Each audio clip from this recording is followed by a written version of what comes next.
so cold. I'm sorry. Okay. So big updates for today. We're going to try and take the PICC line out today so he doesn't have to have that in. Work on the feeding.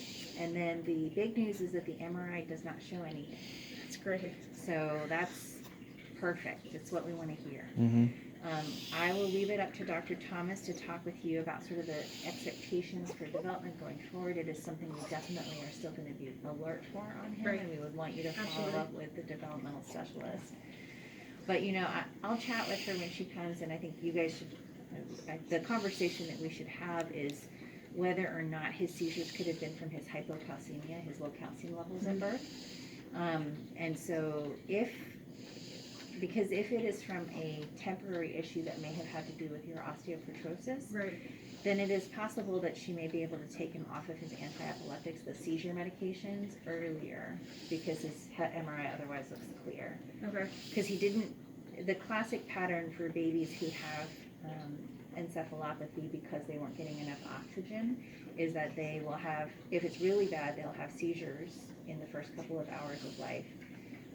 We cool them, the seizures go away. We also give them medication to make the seizures go away, but when we rewarm them, sometimes we see abnormal patterns come back. Right. And that would be consistent with a baby who has had such bad hypoxia, low oxygen, that they had this kind of injury, right?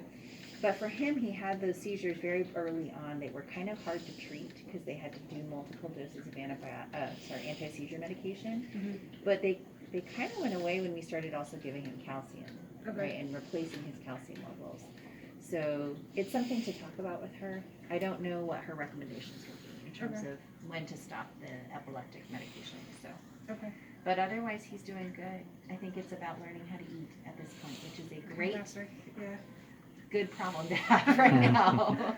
And the fact that he wakes up and latches and that he's even doing anything means that he will likely acquire those skills.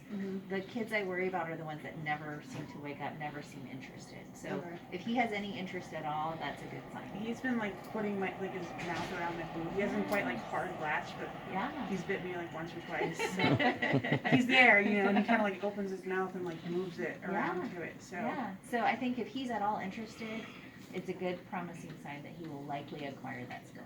Great. So once the PICC line comes out, once you've had a chance to talk to Dr. Thomas, once we think that everything's fine, we could be sending you over to special care, which might even be tomorrow.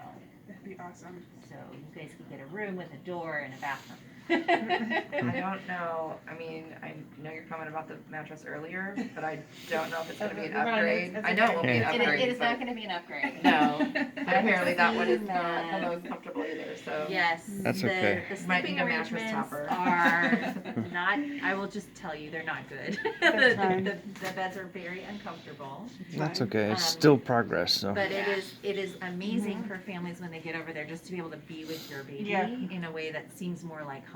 Yeah. So you don't have to sleep in the room. I will give you that permission that you do not have to sleep there, but it at least gives you more privacy for working on breastfeeding and doing all those things. Sure. So. No, that's fantastic. Thank you very much. You're welcome. Thanks, Doc. You made our day.